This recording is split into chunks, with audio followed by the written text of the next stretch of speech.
Alrighty, good morning, gang. Today we're going to talk about a few things. Before we get started with the new material for the day. So, of course, last time we left off talking about proportionality, right? And power functions, and that's what we're going to resume today. But I also want to talk a little bit about the test. I think you guys will have noticed that the tests have been graded. I finished last night. There might be one or two that are not done yet. I think there are a couple folks that for one reason or another, like I was still looking for some materials from them, but pretty much all the tests have been graded. I hope you guys are satisfied with the grades. They were actually pretty good. They were not bad, so y'all did quite well. But there are a couple things that I want to talk about, some things that showed up sort of again and again. You may have seen that awful cringeworthy meme that I posted, but I think we should go a little bit more detailed than that.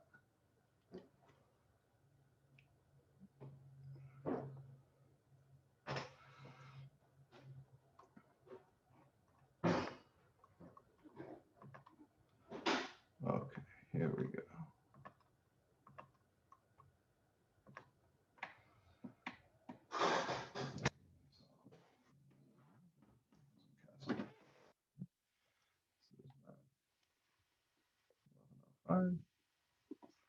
Section 007. Today is the 16th.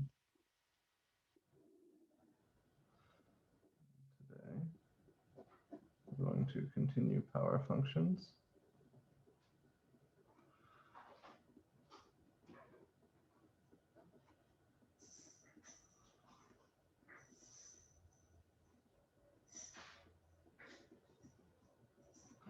We're going to talk a bit about the test.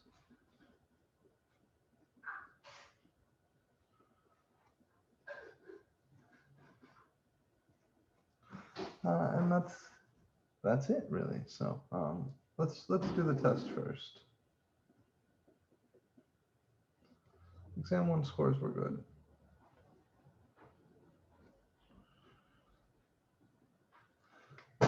But there is something that I need you guys to do.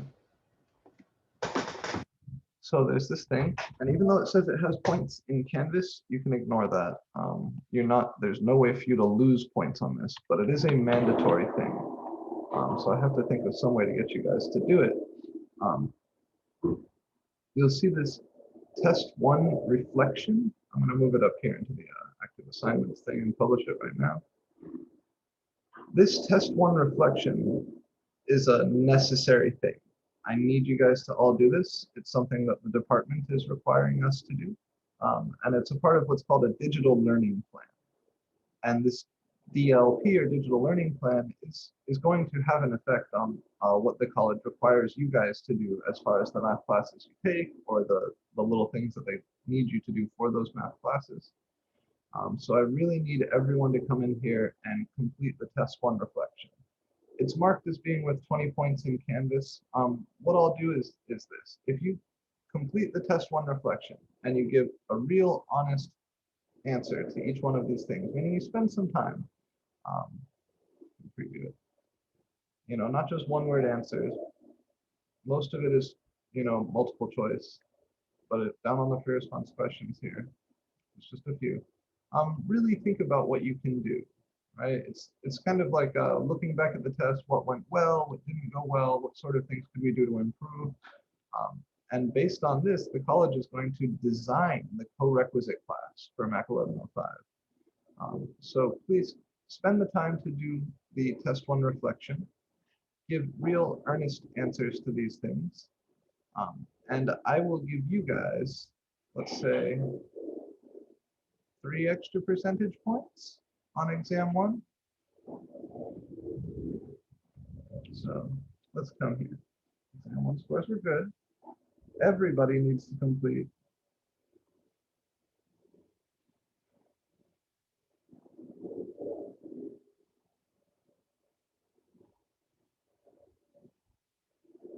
the test 1 reflection. Canvas.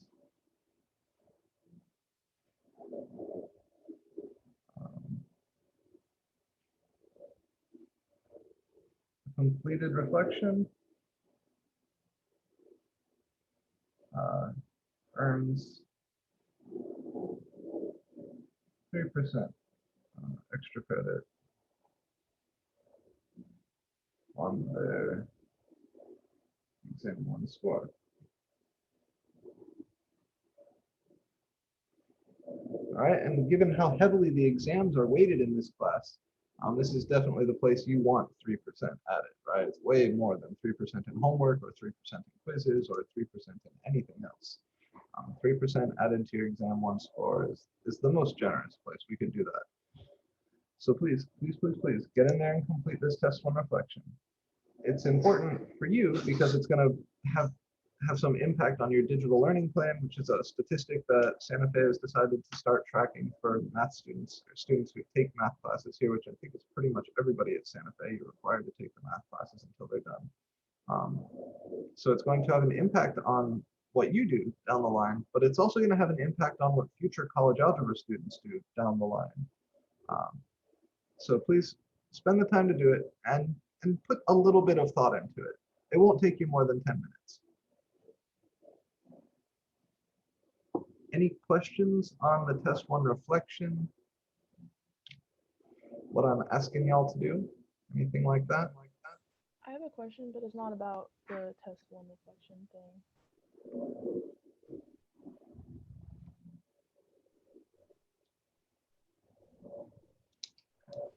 I do have a few notes on exam 1.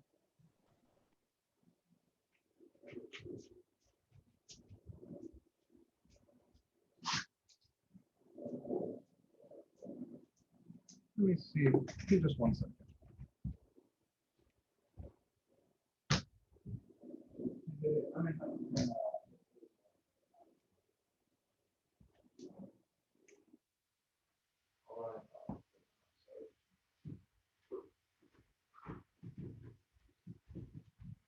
All right, sorry about that.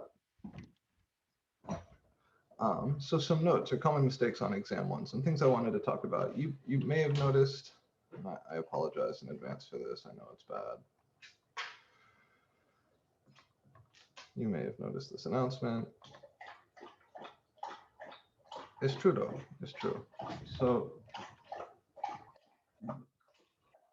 if there's one place, like if there's one thing I could change in all of you collectively that would have earned you as a group a bunch of points back, it's just getting comfy with the point slope formula. So everybody knows slope intercept. They start beating this into us in 7th grade.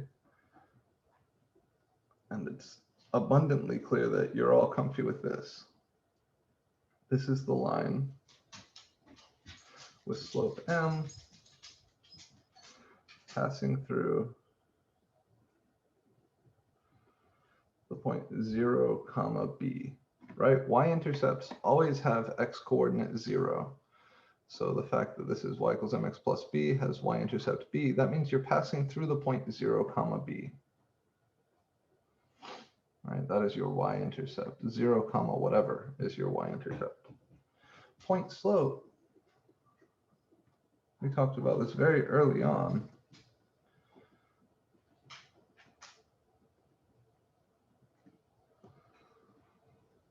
It's really just a slightly more grown-up version of slope intercept. This is the line with slope m.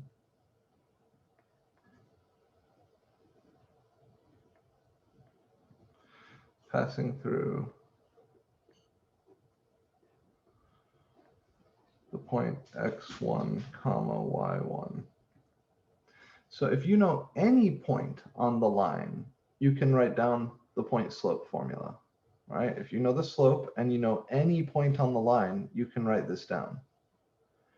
To write this down, you have to know the y-intercept. If you don't know the y-intercept, you can't write this down. And some people I've seen have reasonable ways of going about calculating b given some information, given another point on the line. You can plug in x values and y values and use that to calculate b. But then you end up with like 2 or 3 lines of algebra where you're working here to calculate b from some other information when you could have just plugged into this. I want to point out a few things. a handful of people who did that, who had a way to calculate b here, even though they didn't have the y-intercept, to avoid using this formula, make mistakes as they calculate b. Just little algebra mistakes, but those little algebra mistakes sting. You're losing points there. And certainly if it was a more complicated problem where you then had to go on and do something with this equation instead of just find it, then that would really hurt you. The other big thing is the time, right? You're wasting time. If you have to spend 2 or 3 lines of algebra to calculate b after plugging into this, then that's time that you could spend somewhere else. Why not just use this? This works great. This tells you the equation of a line with any point. Doesn't have to be the y-intercept. So if you know the slope at any point, you can just write down the equation of the line like this. Really straightforward. Versus here, where you have to take the time to find the y-intercept or calculate b. You're burning time and you're giving yourself opportunity to make mistakes. So please learn this. Learn this. It will save you time and it will decrease the probability of making errors. Yes, if somebody asks you to write down the equation of a line, this should be the thing that comes to mind, not this. This should be the first thing that comes to mind. What else did we see on exam 1? Honestly, mostly everything else was really good. Of course, there are a few people who made a few mistakes, but there's nothing that was like, making the same mistake all over the place. I was really happy for that. If there's one other thing that I wanted to talk about, it would be canceling, right? Be very careful when canceling in fractions. So if I have something like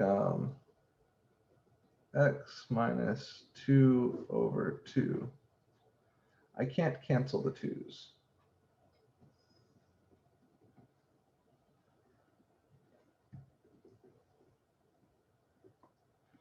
X minus 2 over 2 is not equal to like x minus 1 over 1 or anything like that.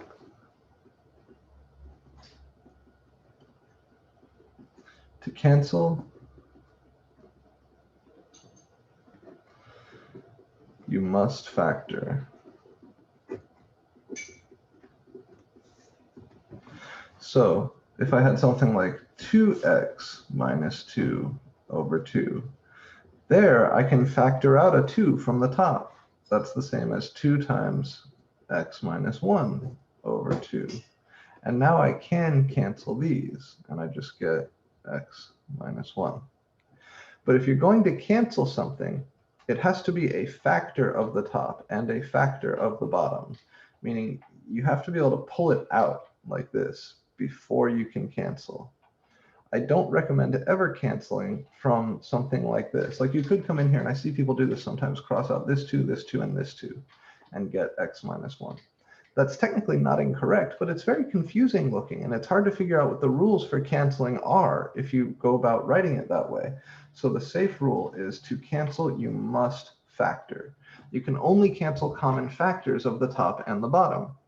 So why not go ahead and factor them out before you cancel them? That way you can see that for sure what you're doing is correct. This showed up on one of the quadratic formula problems where you had the complex roots, plus 1 plus and minus I were the roots, and a lot of people made little mistakes canceling 2's in that. And there were fractions that looked like this. You had like 2 plus or minus 2I over 2. And people struggled to figure out how to cancel those things. So just be careful. Be careful when you're canceling. Make sure that your previous step was factoring. But everything else was really good. I'm very, very proud of you guys. You did an excellent job on the exam, and there were no real like common super serious systemic errors.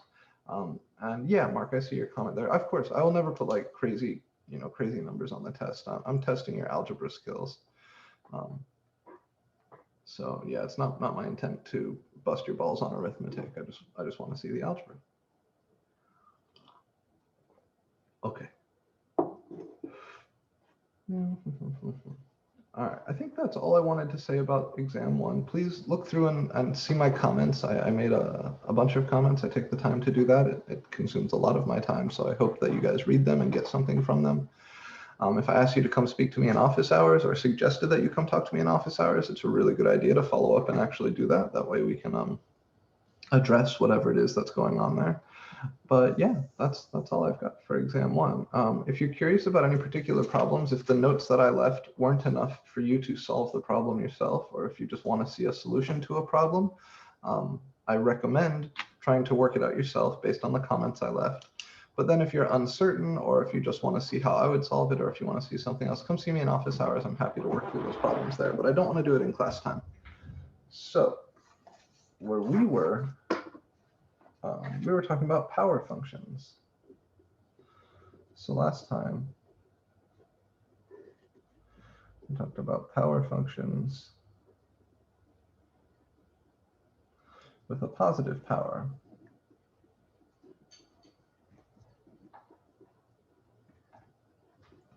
And this thing called direct variation, or you'll hear me call it direct proportionality.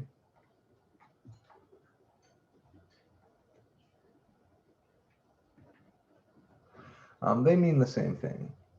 Direct proportionality and direct variation mean the exact same thing.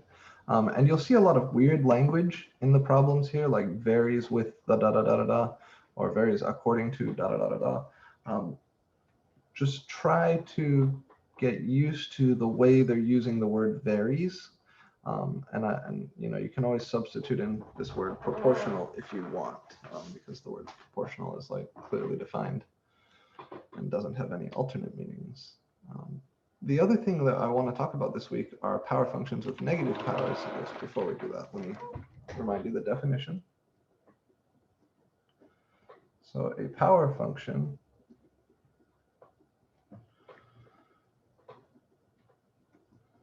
is one which can be expressed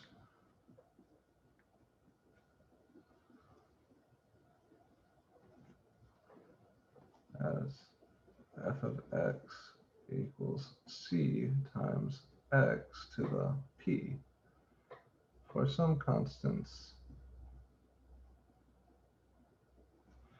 c and p.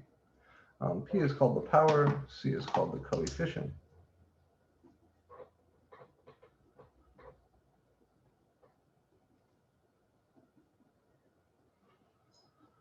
Not very creative in naming things. Coefficient is just the term for a number that is slapped in front of a power of x, and powers are powers. The examples, we saw a handful of these last week. I won't beat you to death on them. But something like f of x equals 5 times the square root of x cubed. This is a power function, right? This is a power function.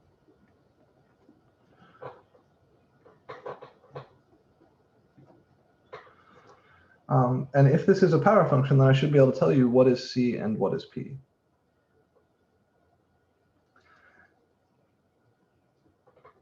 We reviewed the rules for exponents. The square root here is the same as a 1/2 power. And so x cubed under the square root is the same as x to the 3/2 power. So here the power p, I'll say here c first. C is 5, and p is 3/2. So this is a power function, and here the power is positive. Other examples we saw last time, the square rooting function, or y equals x, or the quadratic, like y equals x squared, anything like that.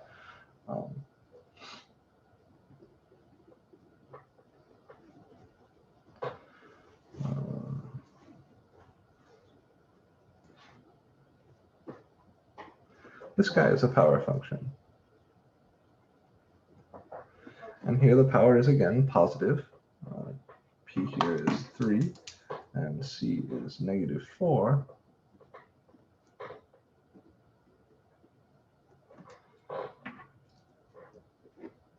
But then there's a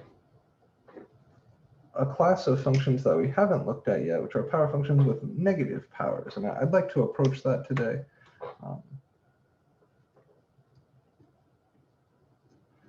to try and get us a little bit used to what these things can look like. And kind of your prototype example is 1 over x. So here, this is also a power function. The coefficient here is 2. What's the power here?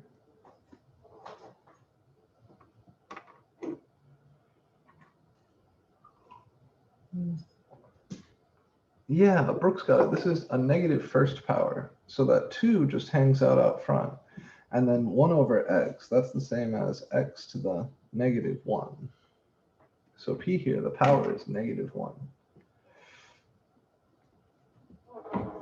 Okay, so these are power functions. All right, this is the definition of a power function and some examples. The first two are examples of the type we looked at last Thursday. The bottom one here is a new kind of power function because here the power is not positive. Here the power is negative. I want to look at a handful of proportionality problems, things like what we were looking at last Thursday. We'll start with a couple with positive powers, and then we'll move to some that have negative powers. Let's see, is it not here?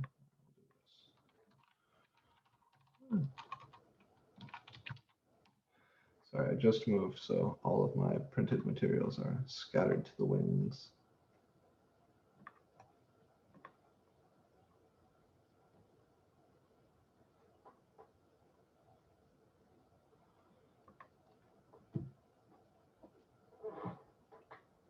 Okay. No, shush. All right. So you may notice homework 10 and homework 11, these are set to be due next week, right? Not this week, because I just opened these last Thursday, and I want to make sure you have enough time to play with them. I may open up homework 12 this week. If I do that, I'll be opening it today, and we'll talk about it on Thursday. But right now, I'm thinking we'll just focus on these two for this week. These two are tough. And I want you guys to put in a sufficient amount of time here. So for now, the plan is just homeworks 10 and 11 for this week. We'll grab a few problems from homework 10 to kind of remind ourselves what we did last Thursday, because I know last Thursday was one of those days right after a test. We're all very tired. So let's do something. Oh, I know. Here, I can look at all these at once if we do it like this. Yes, this will be better.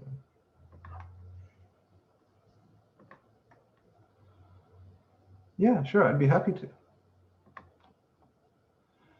So the request was to do number 8 from Kendra. So let's do it. They tell us z varies jointly as the square root of x and the cube root of y.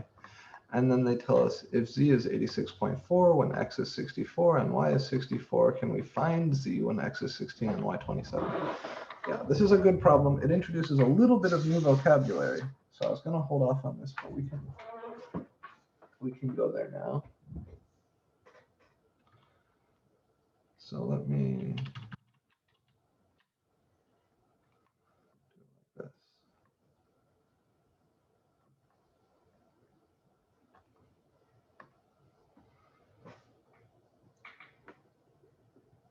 This is homework 10, number 8. They tell us the variable z varies jointly as the square root of x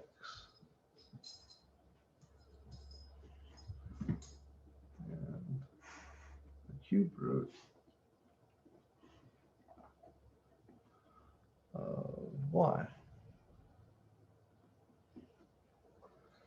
And then they say if z is 86.4, I get these spam calls at the same fucking time every day. Oh no, it's my dad. So can we do it right now? If z is 86.4, when x is 64 and y is 64, find z when x is 16 and y is 27.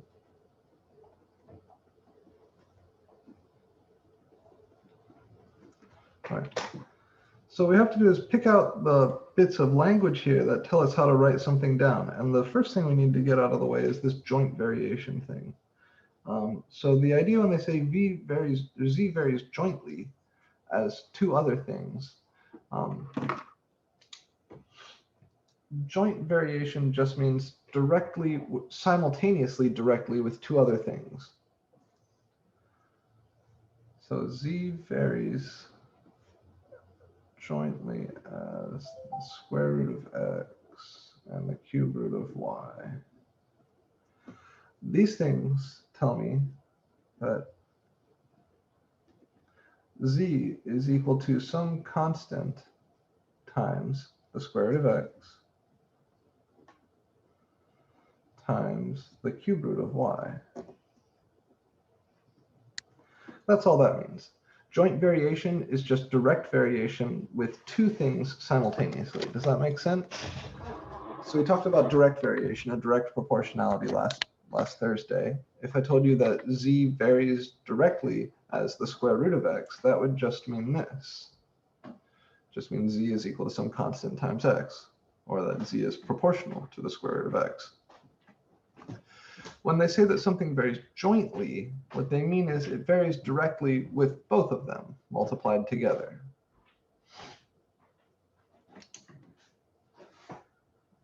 Is this making sense? You comfy with how we're getting this, Kendra?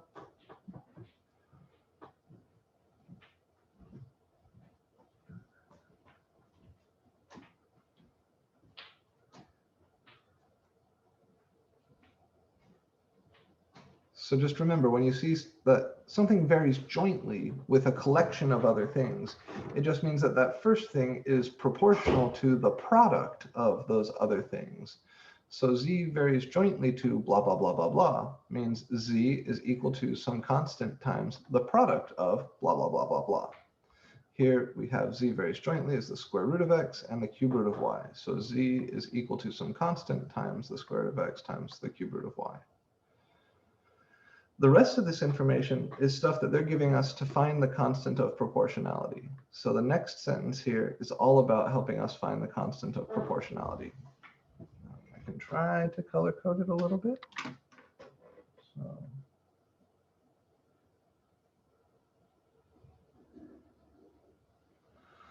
this part, I can say, okay, so when z is 86.4, I know that z is 86.4. Oh shit, this pen's fine. At the moment when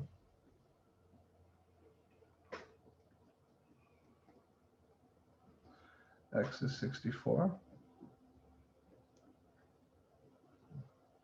and y is 64, so this over here will be the cube root. Oh, damn it. This fucking pen. Of 64. And all of this is to allow us to solve for the constant of proportionality k. Now, the square root of 64, so this is 86.4 over here. The square root of 64 we know. So this is k times the square root of 64 is 8. What about the cube root of 64? Is 64 a perfect cube?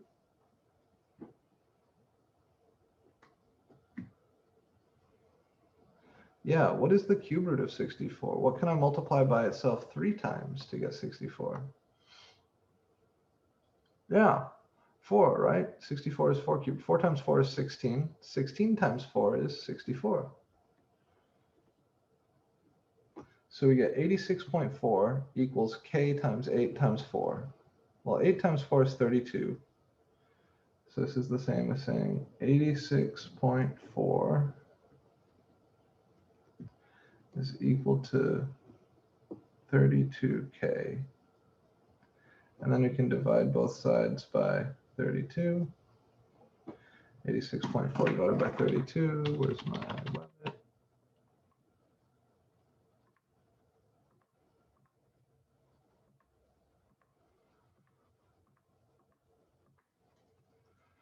2.7. So our constant of proportionality here is 2.7.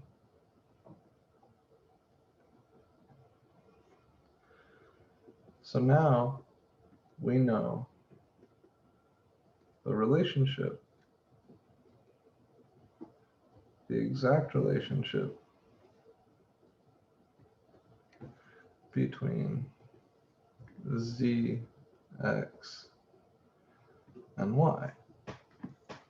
Here was my original relationship, but I didn't know what k was. I've done all this work in purple to solve for k, so I can update that equation, and I get that z is equal to 2.7 times the square root of x times the cube root of y. This, and with all of these sort of proportionality or variation problems, this is kind of your goal. Your goal is to get to the exact relationship between the variables in question, to solve for this constant of proportionality, and eventually write down the exact relationship between the variables. Once you have this, then you go back to the question and see what it is they wanted you to find. Because always they'll ask you to do something with this. So here they say find z when x is 16 and y is 27. Okay, so now I know this. I can plug in these values for x and y, and I'll be able to get z out. Before I couldn't do that because I didn't know k. But now that I know k, I can do that. So what do I get? When x equals 16 and y equals 27, we have z equals 2.7 times the square root of 16 times the cube root of 27. Well, that's 2.7 times 4. Square root of 16 is 4. And the cube root of 27 is what? What number can I multiply by itself 3 times to get 27?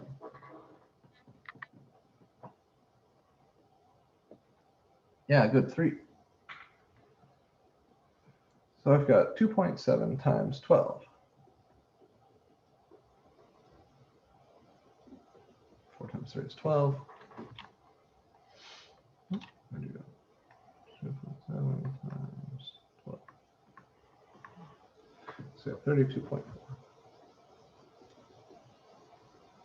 And that's it. So when x is 16 and y is 27, z is 32.4.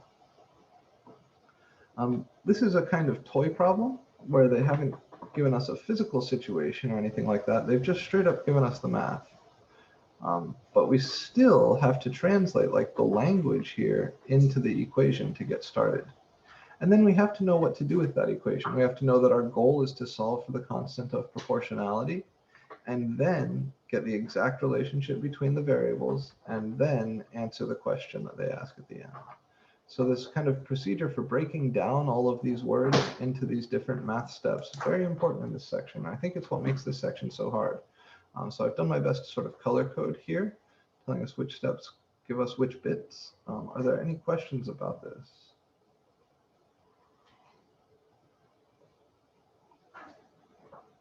Why my dad is calling so early.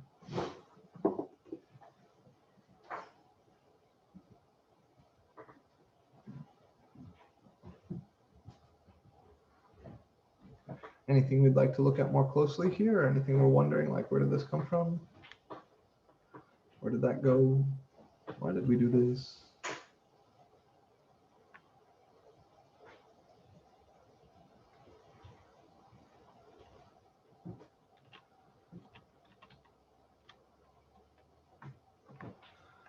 All right, number 9 here is a really good problem. This is something that's super important to physics. I won't spoil it for you. I'll let you guys look at this a little bit. Maybe we'll come back and look at that later.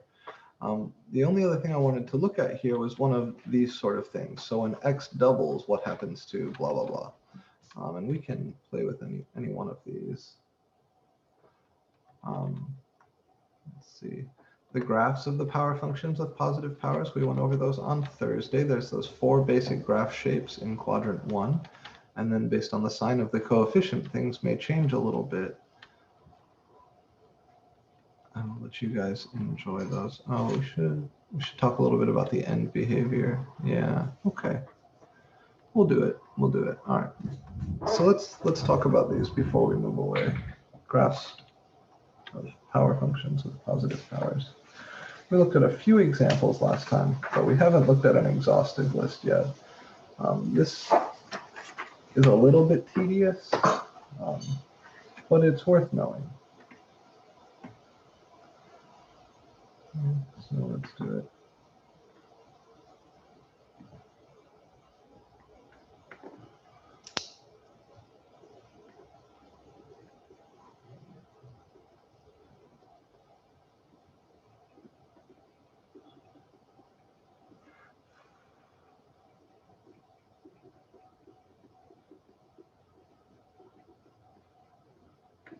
You can guess that since I'm qualifying this at the end with positive powers, we're going to have to do this again when we talk about power functions with negative powers.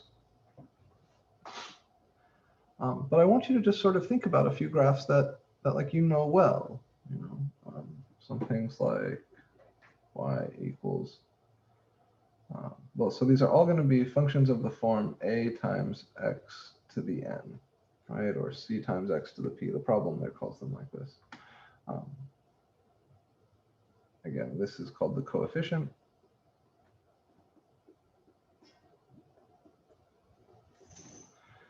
And this is called the power. So whether we call this C and P or A and N, it doesn't matter. It's just the number out front and the power of the variable. So you guys remember the basic shapes we looked at before, right? The basic sort of quadrant 1 shapes.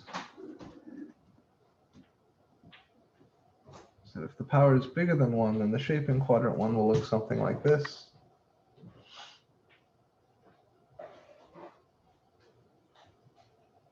This is if the power is bigger than 1. But it also assumes that the coefficient A is positive. And there could be other things going on over here. It might look like this if the power is even. It might look like this if the power is odd. If the power isn't a whole number, it might not have anything over here. So in general, I'm not going to include these pieces. All right, so like this, if the power is an even integer. I'll have something like this if the power is an odd integer.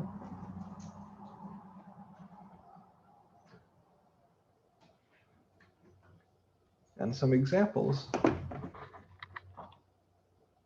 some explicit examples.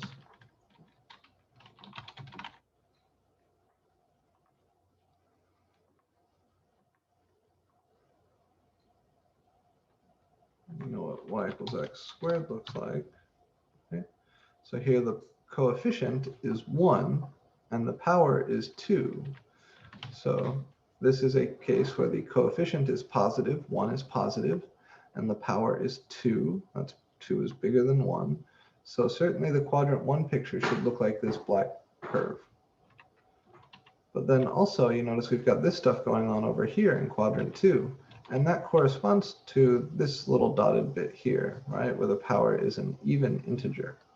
And that's because, yeah, well, 2 is an even integer. If I change that 2 to a 3, notice that I still have this same shape over here in quadrant 1, but instead of having the like parabolic thing showing up in quadrant 2, I've got the kind of flipped over S-curve thing down here. And that's what we're talking about with this, right? So if the power were odd, then we'll have a graph that looks like this. If the power were even, we would have a graph that looks like this. And if the power isn't a whole number, then you might not have anything over here. What happens if I change the coefficient A from being positive to negative?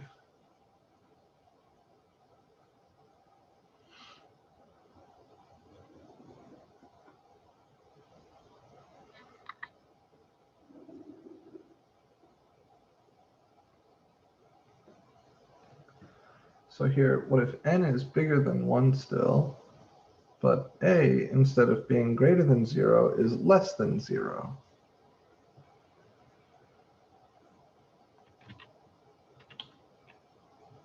Well, if I change this from x cubed to negative x cubed, that would make a negative, right? Instead of a being 1, a would be negative 1. Let's see what that does.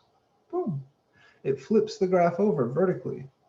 What we're really doing is multiplying all the y values on the graph by negative 1. So if you take the graph that we had here, it's got the point 1, comma 1 on it, right? It's right there. There it is. If I change this from y equals x cubed to y equals negative x cubed, then I'm just making that y value negative. And we do that to all the y values at once. Point 1, comma 1 goes to 1, comma negative 1. The point 2, comma 8, that was way up here, is going to go down to 2, comma negative 8 down here. So everything flips over. So we end up with a picture like this. And then depending on whether the power is even or odd or neither, you may have pieces looking like this. I should add the little arrows here. These two go on and on. So this is if the power is an odd integer.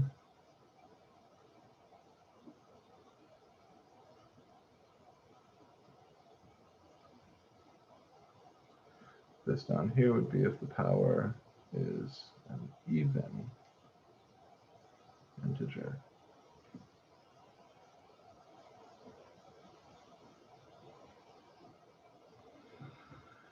And we can do this for the cases where n is between 0 and 1 also. Thankfully, there's not an issue of even and oddness, because if you're between 0 and 1, you're definitely not an integer. But these are pictures we should be pretty comfy with, and the sort of basic examples are y equals x squared and y equals negative x squared. All right, so even positive power, power greater than 1, positive coefficient. Even positive power, power greater than 1, negative coefficient. And then you've got x cubed. Here again, the power is positive. The coefficient is positive. So in quadrant 1, we have this shape.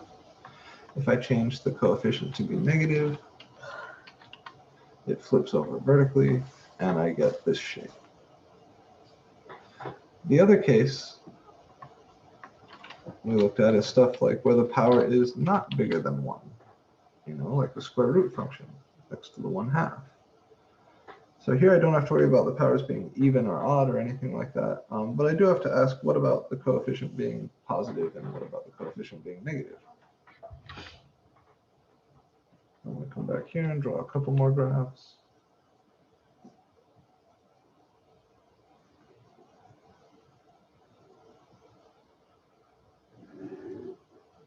This is where 0 is less than n is less than 1, and a is positive. And your graph is going to look like this, just like the graph we were looking at there. And there is no business to worry about with the power being even or odd, because if you're between 0 and 1, you're a fraction. Fractions aren't even or odd. We don't have to worry about that.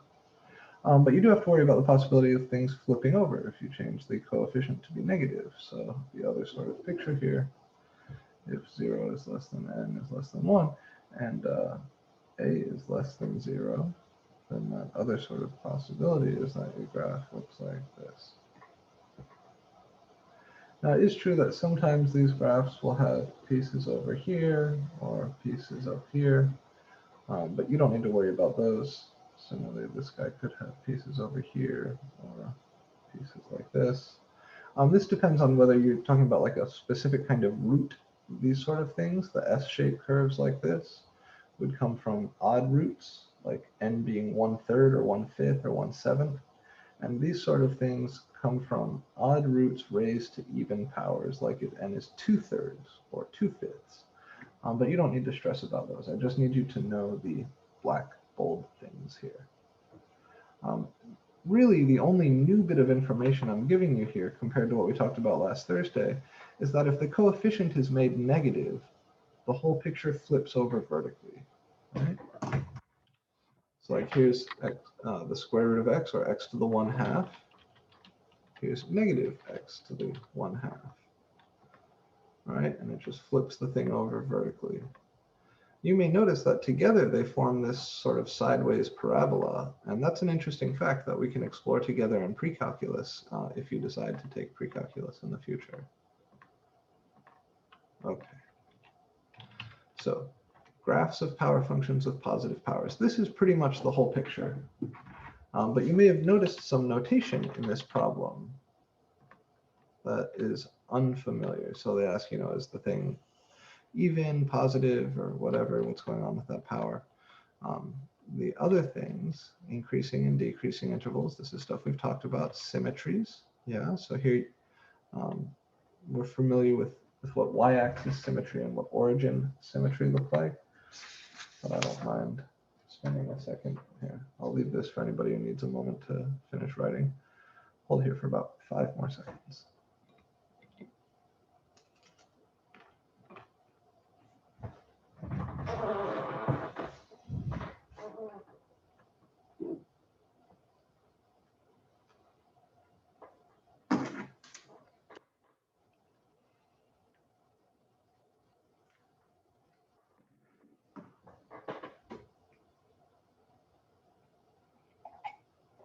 I know this stuff feels a little bit boring, but I'll ask you to bear with me. So there's 2 other things I want to talk about while we're here talking about graphs.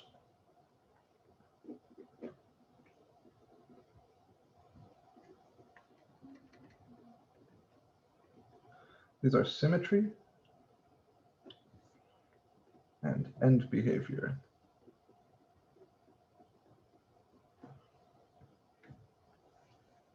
Symmetry is what it sounds like. All of these graphs have some sort of symmetry.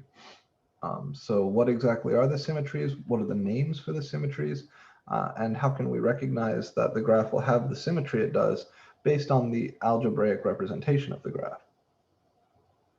End behavior is the mathematical term for what happens along the graph as we walk really, really, really far away from the origin.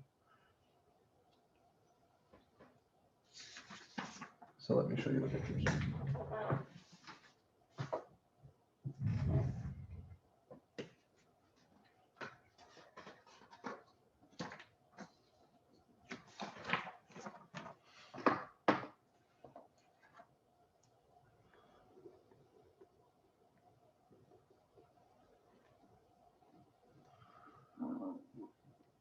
Symmetries in graphs.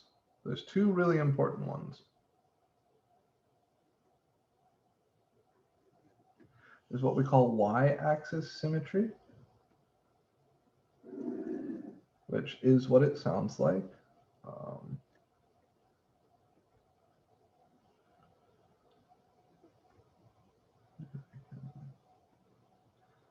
slightly more interesting example here.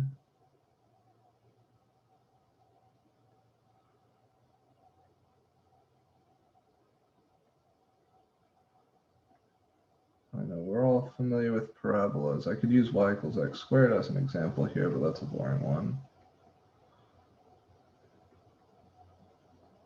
So here's another example of a function with a y-axis symmetry.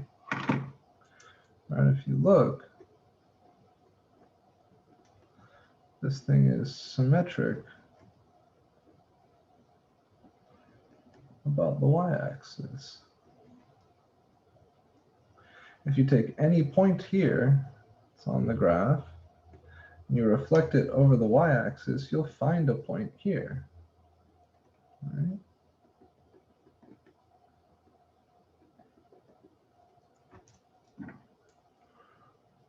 So over here, if I call this a comma f of a, then over here, this would be negative a comma f of negative a. Zoom in a little bit. This is what we call y-axis symmetry.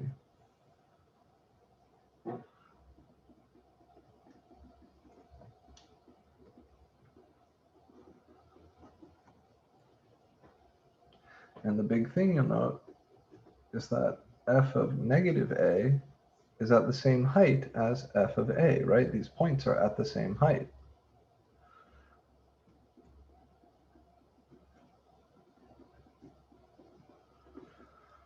Can be characterized by satisfying this relationship.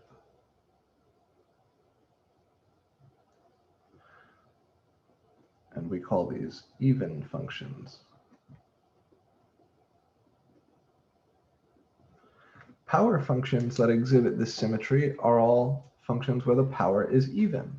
But other functions can exhibit this symmetry too, right? If you take any polynomial where all the powers are even, it will exhibit this sort of symmetry. So certainly y equals x squared has this sort of symmetry. Y equals 1 minus x squared has this sort of symmetry. But also y equals x to the 4 minus x squared will have this symmetry. And that's what I've drawn here. It's x to the 4 minus x squared. But there's lots of other functions that have this. And any function that has this sort of symmetry is symmetric about the y-axis. Or if you take this piece and fold it over, it sits on top of the other piece. That is called an even function, or a function that is said to have y-axis symmetry.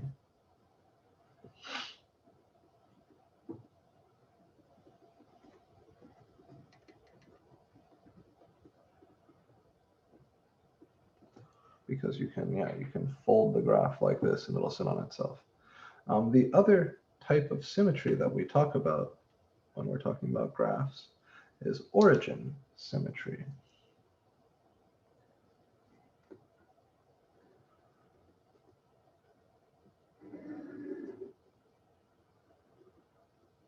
So let me do it like this. About right, close enough.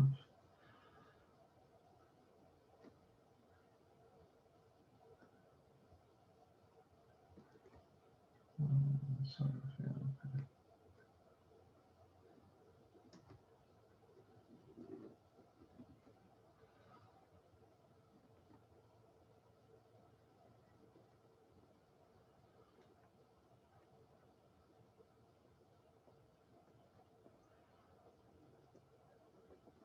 Okay.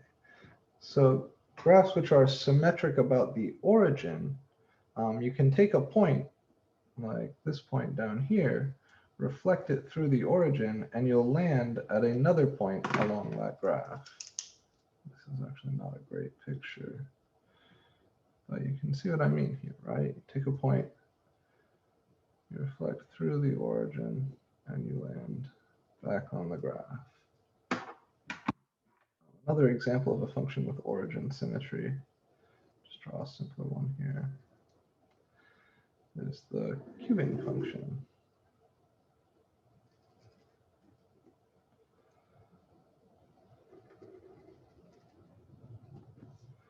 Right.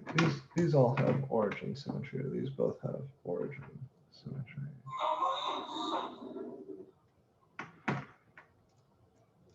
Because if you take any point along this graph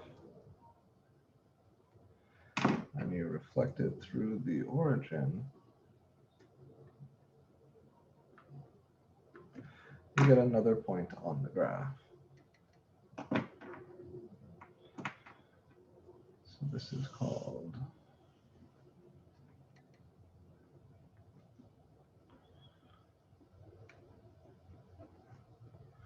it's characterized by the relationship here. If I call this A, then this point would be A comma f of A, which would make this symmetric guy over here negative A. So this would be negative A comma f of negative A. And the idea is that if you fold over and then fold down, it sits on itself, right? If you fold over and then fold down, if you do a vertical reflection and a horizontal reflection, then the graph will sit on itself. Same sort of thing going on over here. This would be negative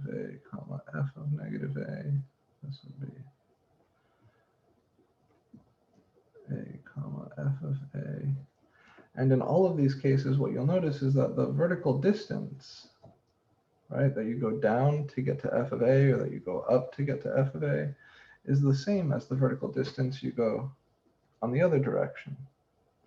So these are characterized by the relationship f of negative a is the negative of f of a.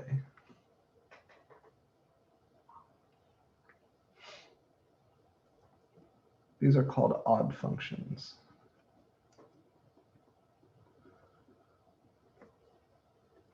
And they are symmetric about the origin. That's the symmetry we're describing here.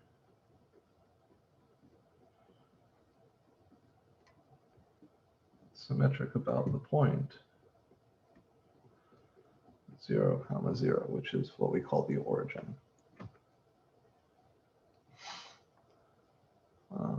Examples, right, of each of these even functions, anything like y equals x squared, y equals, 3x to the 4, or y equals 2.5 times x to the 6 minus x squared. These would all be even functions because all the powers of x that show up anywhere are even. And all even functions exhibit this type of symmetry. Some examples of odd functions or functions that exhibit this symmetry are things like y equals x cubed, or y equals 2x to the 5 minus x, or anything of this form where all of the powers are odd.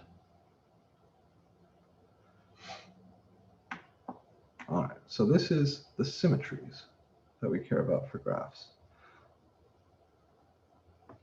If we look back at this problem here, they ask us to identify some symmetries. What kind of symmetry does this graph have? The one right here on 13.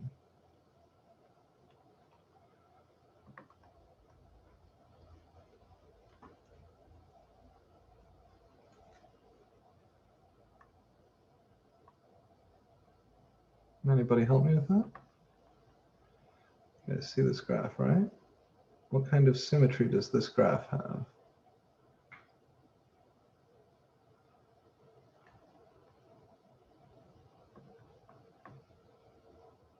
Yeah, that's origin symmetry, right? If we look at this guy, oh, I'm in the print dialog. If we look at this graph, this is symmetric about the origin. This looks a lot like this picture. So since this graph is symmetric about the origin, it must be an odd function. And if it's going to be an odd function, that means the power has to be odd. So n here must be odd. Thinking about the graphs from the previous page, is the coefficient here positive or negative?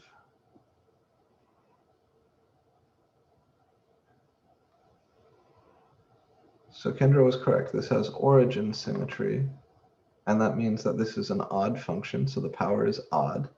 Is the power positive or negative? What about the coefficient?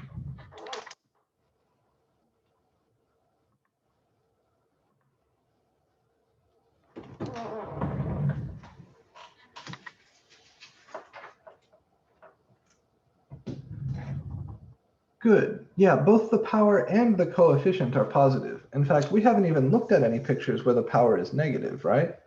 But you can tell that the coefficient is positive based on these. All right, which one of those pictures does this look like? It looks like this one. Specifically, it looks like this, right? So the power is an odd integer, and the coefficient a is positive. This stuff will take a little bit of time. Let me introduce this concept called end behavior, and then we'll run through a bunch of this stuff. So I know this is a lot of new information, but I have a lot of faith in you guys. You can do this.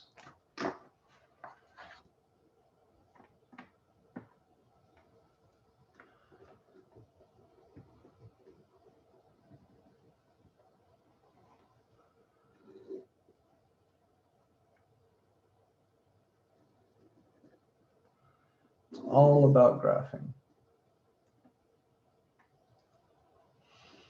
You may have noticed that a lot of these functions, whatever they do in the middle, eventually you've got some arrows on them. And I don't really care what happens in between here for the conversation we're about to have. I'm only paying attention to the arrows.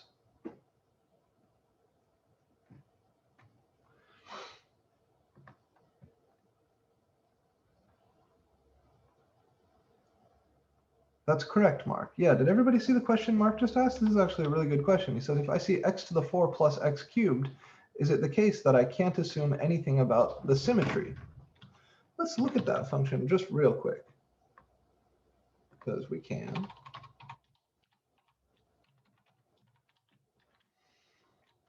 Here's x to the 4 plus x cubed. And you'll notice that, no, it doesn't have any of those symmetries, right? It kind of looks close to being y-axis symmetric, but it's not, right? This piece, if I fold it over here, it's not exactly that. And you can especially see that down here where it spends some time beneath the x-axis, but over here it doesn't. So yeah, if you have a mixture of powers, you can't assume anything about the symmetry. All right, getting back to the end behavior.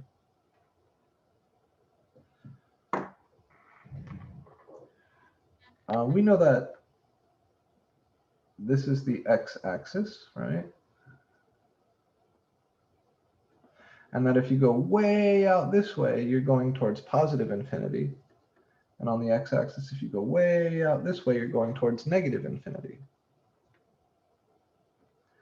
And similarly, here's the y-axis. And if we go way out this way, we're going towards positive infinity.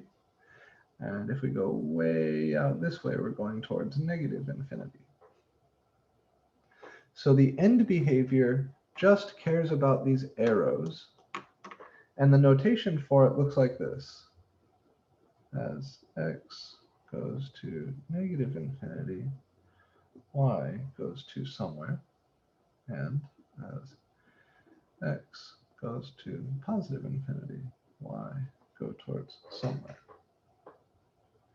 So since the arrow, let's start over here on the left. Since the arrow on the left is pointing up, as x wanders further and further towards negative infinity, the y values on my graph are going up further and further towards positive infinity. So this first guy I would describe like this. Maybe I'll put a thing over here. Call this 1. This is 1.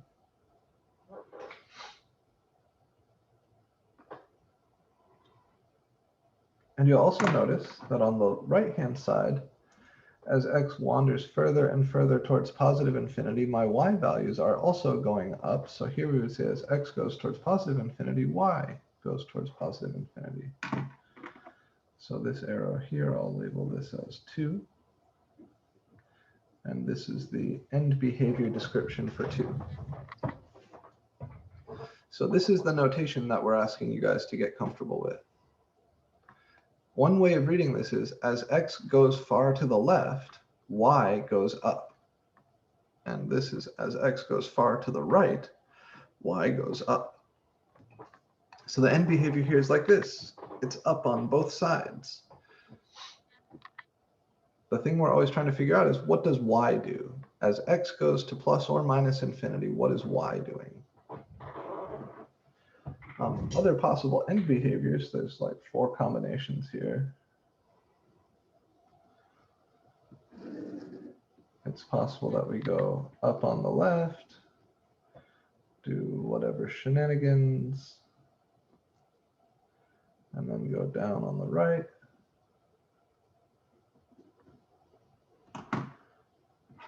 This would be described as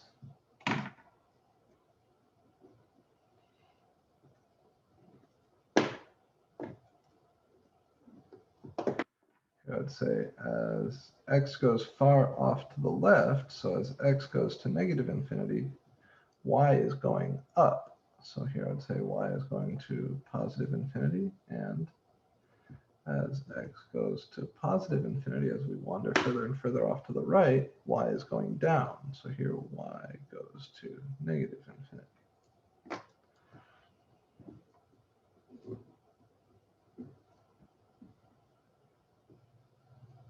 And you can imagine the other possible combinations, right? It's possible that as x goes to negative infinity, y goes to negative infinity. We could flip this over, or maybe they both go down, right? Maybe I have something like this.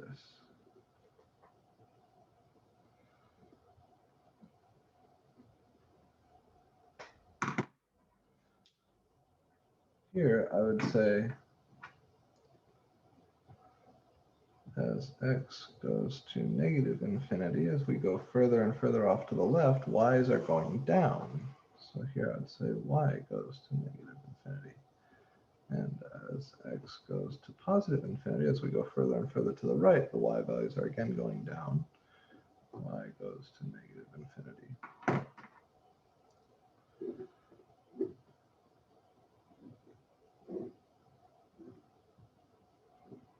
Like this. There's one case missing here, and that's down on the left, up on the right. So if my function goes down on the left, does whatever crazy bullshit in here, I don't care. But then goes up on the right.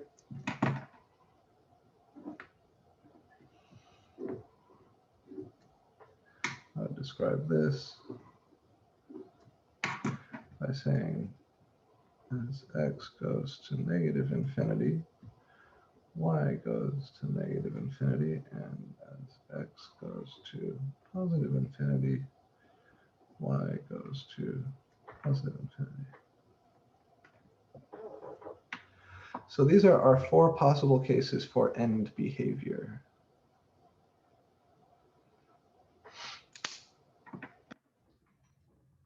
These, together with the symmetries and the shapes of power functions, are a really, really important kind of building block for understanding how to graph more complicated functions. Specifically, how to graph polynomials. And that's the section we're going to talk about after we finish homeworks 10 and 11. After we finish homeworks 10 and 11, we have a unit on polynomials and a unit on rational functions. And we will continue using this notation to describe end behavior for both of those homeworks. So for like the next 3 or 4 weeks, we'll be using this notation quite a lot. We'll be talking about symmetries quite a lot. So all of these things from today are very important. The graph shapes, the symmetries, and the end behavior are all a big, big deal for the rest of this class, and especially moving into pre-calculus. I know right now it kind of feels like a lot of memorization, but I promise the more things you graph, the more you will kind of get a feel for how these bits fit together. And it will help you build an intuition as you learn how to graph more and more complicated functions. So it's a good thing to practice, and it's a good thing to spend time on. You may need to run back through the last few minutes of this video and build some notes that are extra clear. Make sure that you've got everything down. And you might want to make some flashcards with examples of functions that have each of these end behaviors, each of these symmetries, and each of the basic graph shapes from the previous page. Having done all this, let's look at a few graphs and see if we can't characterize the power, the coefficient, the end behavior, the symmetries, all of it. Now, like I said, we haven't yet talked about negative powers. So while there are some questions in this first homework that ask you, is the power positive or negative? We're going to not worry about those for now. We will build up to that.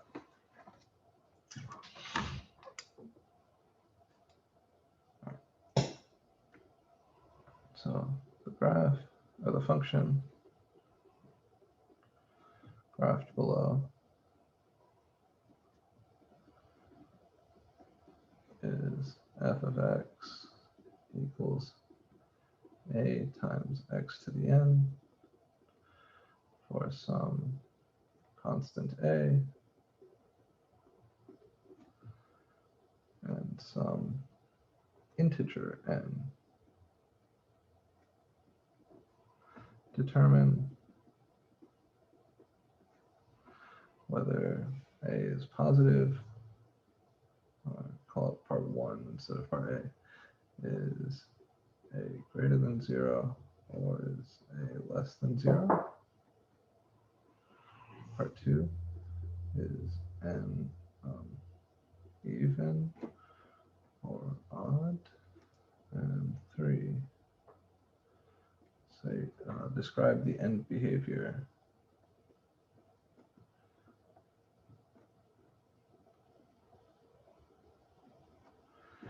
in the arrow notation. All right, I'm going to give us a few graphs to practice this with.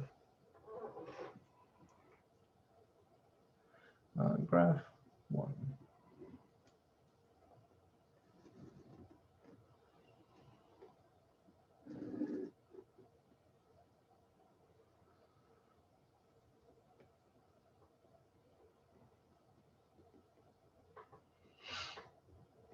Okay.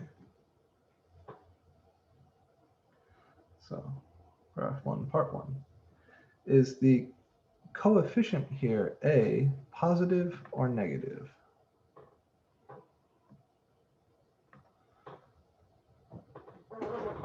Good, negative.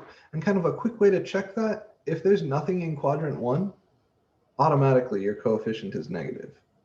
Normally there would be shit up here, right? If A were positive, there would be shit up here. But since A is negative, that shit's been flipped down here. And the converse of that statement is true as well. So if there's shit down here, but there isn't shit up here, you know that the coefficient A is less than 0, negative.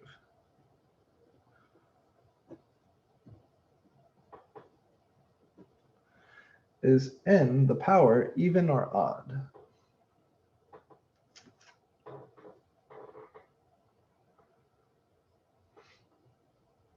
This is where we can think about the symmetries. All right. Good, yeah, the power here is odd. How do we know that? Well, because the graph has symmetry about the origin. If I take any point on this graph and I reflect it through the origin, I land back on this graph. So n is odd. We have here the origin symmetry.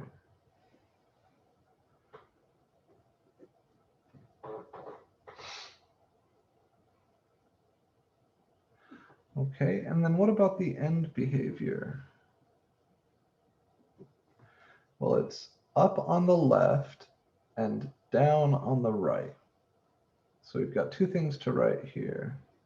As x goes to negative infinity, what happens? And as x goes to positive infinity, what happens?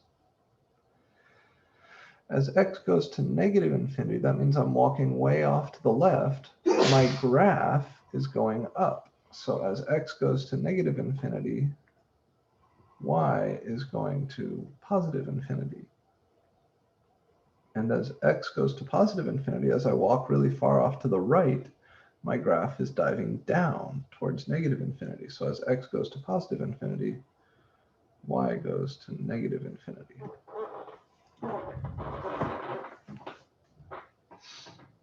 How do we feel about this? Are there any questions about this?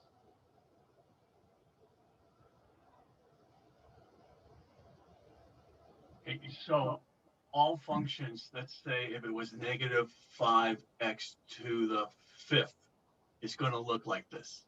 Let's see. So that's a great question. If I pick an arbitrary function that satisfies those conditions, will it look like that? So negative 5x to the 5th. Boom. Boom. Yes, sir. Okay, thank you. Yeah, of course. This is a fun game to play, right? So, make some guesses, make some conjectures, and then check them. You can use Desmos to graph. It's a little bit faster than using these calculators, but we do need to get comfy graphing these on the calculators too. If I wanted to look at that here, I would go y equals, and then negative 5 times x raised to the power of 5. And then I hit graph. And again, yeah, I see that sort of shape. Now, if we're having trouble reading the shape, what do we do in here? We change our window settings. All right, I can change this -2 to 2. And just that will make this a lot easier to see. All right. All right, let's try again. So let's try this with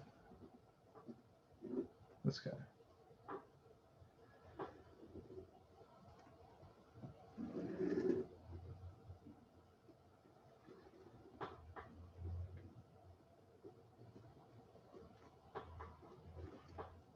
Okay, so I have something here that looks like it could be a parabola or something like that.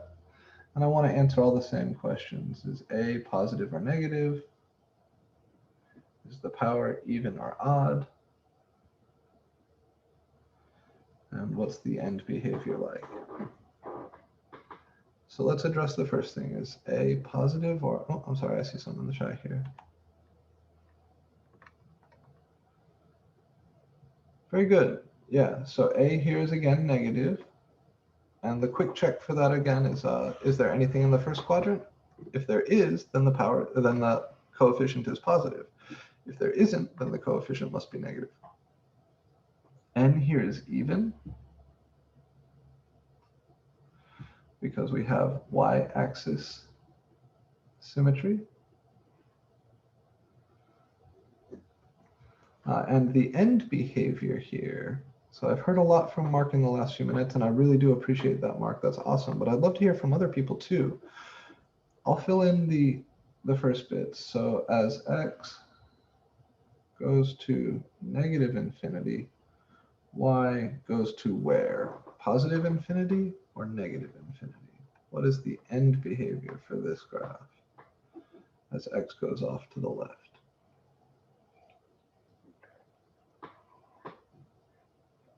Very good. Yeah, Jacob, Kendra both nailed it. That's perfect. Negative infinity. And as x goes off to the right, as x goes towards positive infinity, what is y doing then? Good. Yeah, again, negative. Perfect. Thank you, Kendra. All right, so this is the game. We want to be able to classify these functions according to their graphs, and we want to be able to sketch the graph given the information about the function. It's not that hard, but you do have to remember some of these things. I know it can feel a little bit tedious, but you see there's plenty of stuff here, right? Plenty of questions like this, and we do it for a reason, because understanding these sort of graphs is the key to understanding more complicated graphs. And we will be looking at more complicated graphs over the next few weeks. Now there's one or two last things I want to do here. I want to introduce what power functions with negative powers look like, and I want to look at one more thing where we say what happens as, yeah, let's do it like this. Circle. So let me make one more of these word problems here. I'll address it like this.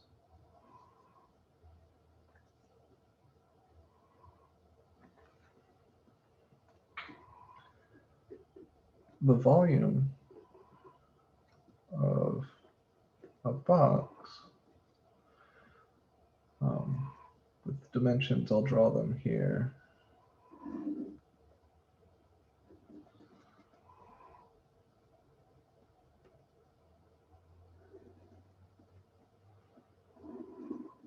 So the base is a square, and the height is like this.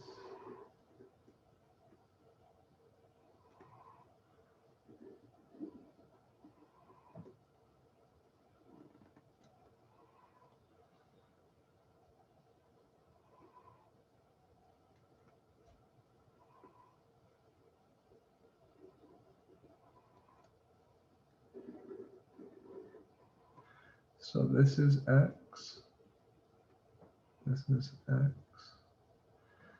and these are all y. The volume of a box sketched below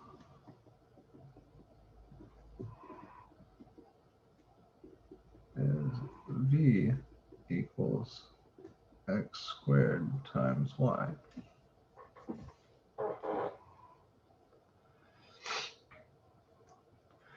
We could say that the volume varies jointly as x squared and y, right? That's what this would mean. And then the coefficient would just be 1.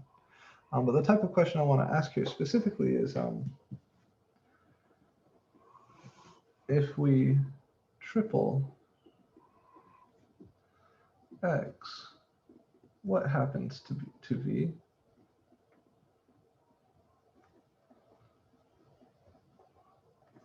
And I'm going to ask another question also.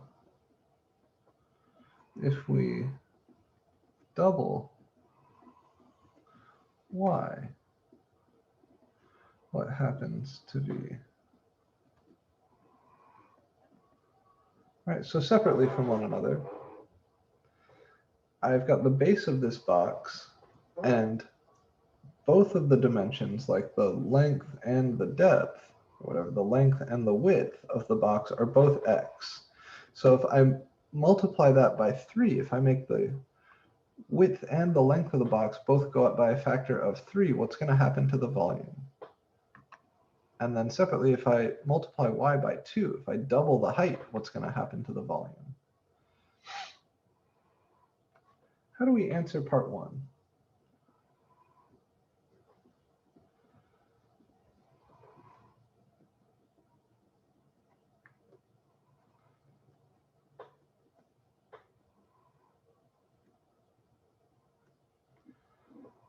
Well, tripling x means we replace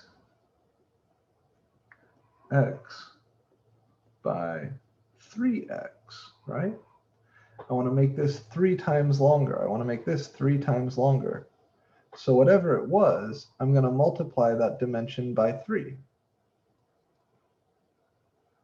So this is the big thing. Tripling any parameter is the same as replacing that parameter by 3 times that parameter. So v would become 3x cubed times y.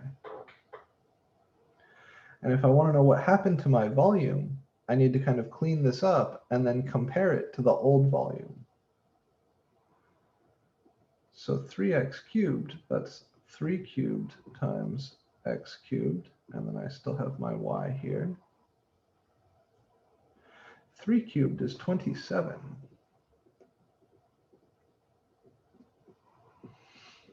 So we're really testing all of those exponent rules you learned back in 1033 or back in high school. Here we have, these are rules that we reviewed the other day. If I have a times b all raised to the n, that's the same as a to the n times b to the n. That's the rule that we're using to go from here to here. And then to go from here to here, I'm just using the fact that 3 cubed is 3 times 3 times 3, or 9 times 3, which is 27.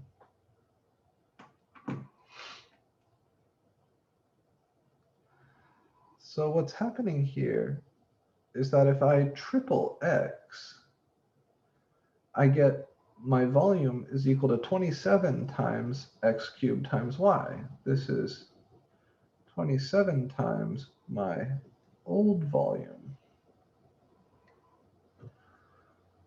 right? X cubed times y, that is my old volume. That's the original volume of the box.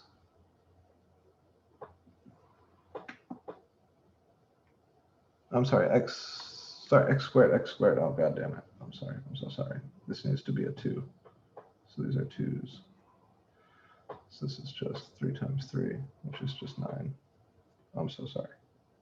This is a 9. This is a 9. I don't know why I wrote a 3 here. This was a 2. 2, 2, 2. And this is a 2. Right? So we end up with 9 times my old volume. In other words, so the volume goes up by a factor of 9.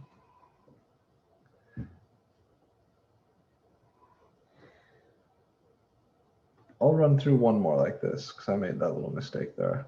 Please take the second to correct your notes. Originally, I wrote a third power here, a cube. It should have just been a square because this is a square. We're replacing the x in this expression by a 3x. So everywhere there's an x here before, we write 3x. Yeah, thank you, Mark, for the correction.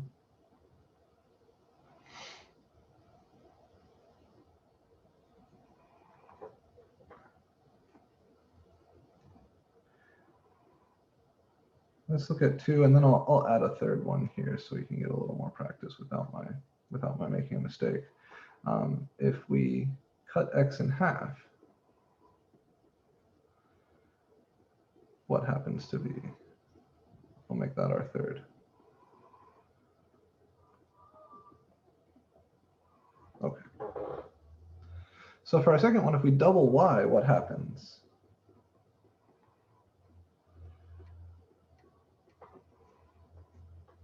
Doubling y, that means replace. That means we're going to replace y by 2y, right? If you double something, you multiply it by 2. So your volume equation becomes x squared times 2y. And here there isn't so much work to do. This is just x squared times 2 times y, which is 2 times x squared times y. And this again is your old volume.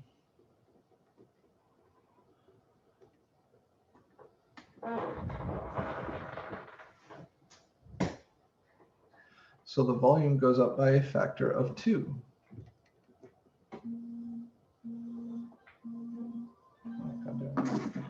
All right.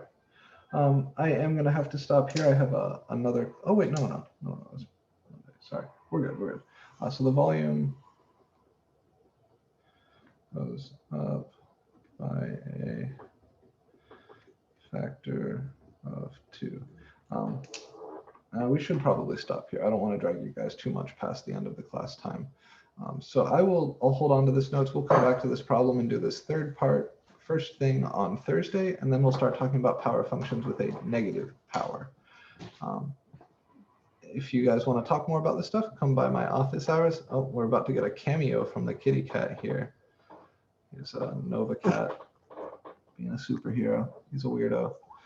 So I hope you guys enjoy this. This stuff is a little bit complicated. I know it's a little bit tough, but if you spend the time working on it, it will get easier, and it's a really big deal. The graph shapes, the end behavior, and the symmetries are a big deal. So please spend the time to get comfy with those. I'm happy to talk you through anything you want to do in office hours. Take a look at the comments I made on your tests, and I'll see you guys on Thursday.